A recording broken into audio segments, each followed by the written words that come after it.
Hello, we're Omnivide. My name is Sam Fernet. I'm the vocalist and guitarist, My name is Nick, guitarist. and we're just going to answer a few questions today. What drives you as an artist to create music? I would say that from a very early age, I've always been very interested in how far music can go, as in what people can do with any instrument and how to throw all of that together. So I think one of the big key inspirations for me is how many techniques and how many areas of different genres can I throw into one song, or how can I write something that makes me a better musician. So a lot of times I'll write a guitar riff that I can't play yet, and then I'll just spend the time learning it very slowly until I can play it. So a lot of music that I can't play is a source of inspiration in order for me to write music, basically. Where does our band name come from? All right, good. Where does our band name come from? So we were trying to find a band name, as all bands have to do at some point, which is a pretty hard thing to do, all things considered, when there's a lot of band names already existing and you don't want it to sound too generic or too corny.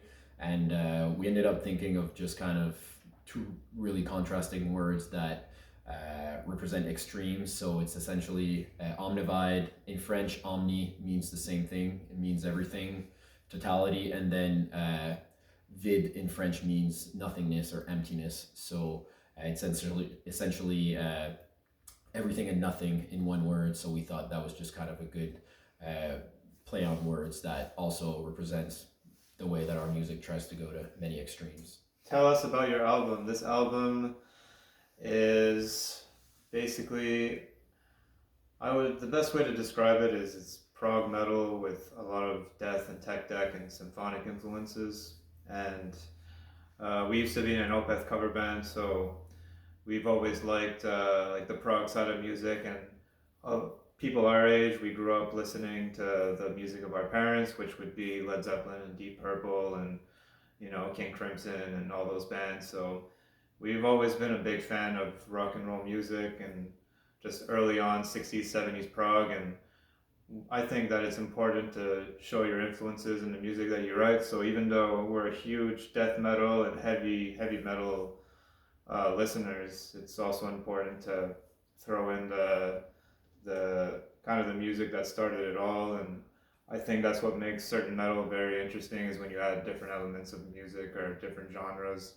So I'd say that this album has it's almost a discography of all of our favorite bands that we've ever listened to or we ever learned from.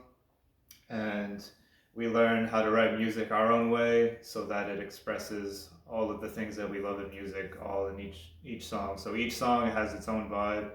I wouldn't say that the album is the same song over and over again. You'll have a really heavy fast song and then a slow and heavy song, or like a clean and then a clean song for half the song, or maybe just clean bits in one song, some singing, some grab. Like it really does go all, like the palette of techniques is very vast on the album, which makes it a fun prog album to listen to.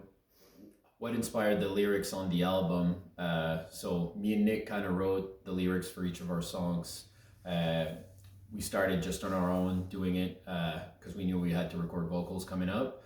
So it's not a concept album. We didn't talk too much about what we were going to do beforehand. We just figured we show each other what we were doing and make sure it all made sense together. And it ended up being that a lot of what we were writing about was about the concept of death, whether it's on an individual level or on a collective level, or even grander cosmic, kind of the entire universe, and the concept of that eventually coming to an end. So once we realized that was a common theme in all the lyrics, we kind of honed in on that and started to complete the lyrics with that in mind. And also that also influenced what we did eventually with the artwork and just the overall imagery and the way we decided to go about finishing and defining the image and identity of the album.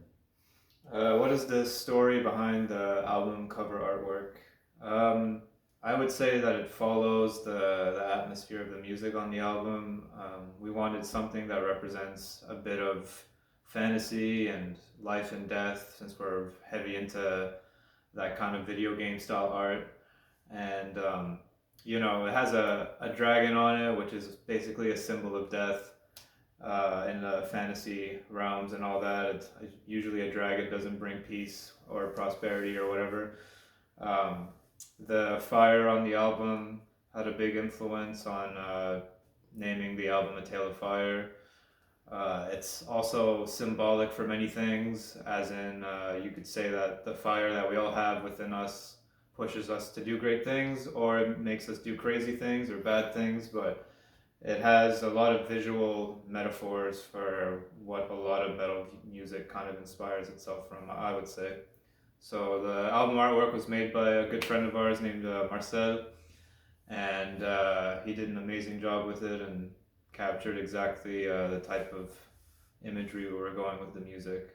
So uh, you could have, like, there's certain orchestral elements to the album where you can picture a lot of different scenarios, and it brings that whole fantasy aspect to the music, and I think Marcel did a great job drawing it out for us. And then just a little something about our local music scene. So we're from Moncton, New Brunswick. That's on the east coast of Canada.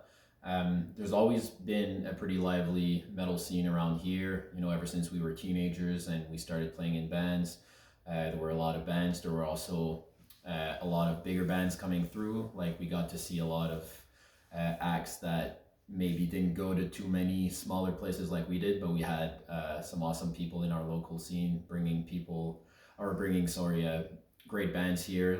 Luc Gagne from Discord was one that really brought a lot of bands and got us to experience that just in our own town. So and that obviously cultivated the local scene throughout the years, but then COVID happened, so that obviously changed things, and there weren't any shows for a couple of years, and it really felt like everything started over again in 2022, as it probably did in many places. And we played our first show summer of 2022, and there were a lot of people who came out, which was probably a sign that people had been waiting, because there hadn't been too many shows until that point, and people were hungry to go back to watch some live metal.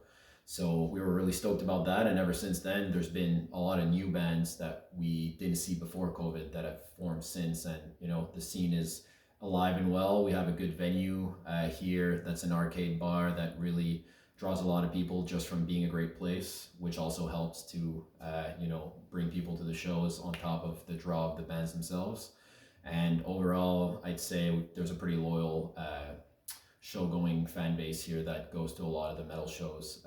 We're really lucky to have that and be able to play shows to more than just a few people. So yeah, we're grateful for that scene that we have here for sure. What are the future plans for the band? I would say the only goals we have right now is to just practice and elevate our playing and just become better musicians together and separately, and write better music. The goal is definitely to write a better second and third album, and I don't know how many years we spent on the first album, but we were learning how to record and learning how to play as a band and how to write as a band, and there's a lot of aspects of the first album process that won't be there for the second one. So I think the goals are to just keep getting better, stay humble, and enjoy every show that we play, and just keep writing music, and we'll have a second album probably, I'd say 2025. Yeah, something like that, we hope, because the first one took quite a few years. We learned to do everything ourselves. We recorded everything except the drums, and it was a big learning curve that we had the songs written pretty early on, but we took our time to try to do it right, even though we were doing it ourselves, because obviously the cheapest way was the only way for us at that point. But yeah, we're really hoping to do a lot of writing in the near future and put something out very soon, because we have the motivation for it. We're fully focused and committed to it. So yeah, that's definitely the main thing we're planning to do. That and playing a lot of shows. We have a little tour planned for the summer, or more April, so spring. We're gonna go to Toronto area and back. So that's all of Ontario and Quebec for us. We're gonna try to get run through there to get our name out there as well. So touring and a new album. That's it, really. No. Yeah. Why does metal rule? Well, it obviously does because everybody listening to this video would also think so. Otherwise, they probably wouldn't be watching it. But really, metal for me, I guess it's just something that ever since I discovered it as like a 10-year-old, it really was the one genre that made me feel the most probably, and there's never been anything that quite scratches the itch like metal does for me. And I think it's the extremity of it, how, especially since we like prog, in one metal song you can have the heaviest thing you've ever heard and the cleanest, most beautiful thing you've ever heard all in one.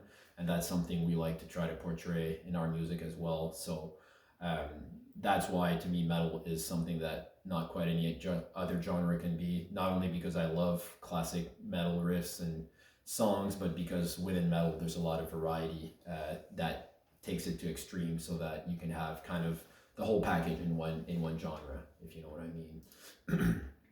I don't know if you want to add to that, Nick. Yeah, I mean, metal is really the only type of music that almost makes me feel at home. I can't really explain it. Yeah.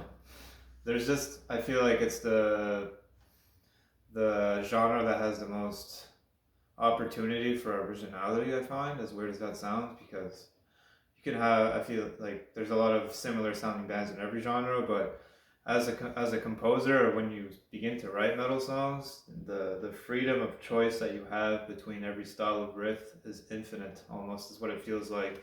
So for me, it's the most exciting form of music to write.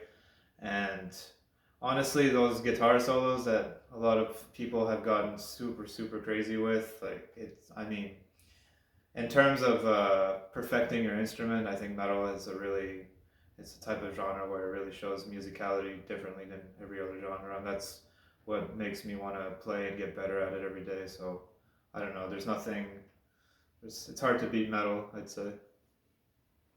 Yeah, that's pretty much it. So we've got a new single out now, Holy Killer. Go check that out. And we're going to release a couple more singles before the whole album drops March 2022. So if any of that interests you, go check us out. And you'll find all the relevant news there. Cheers.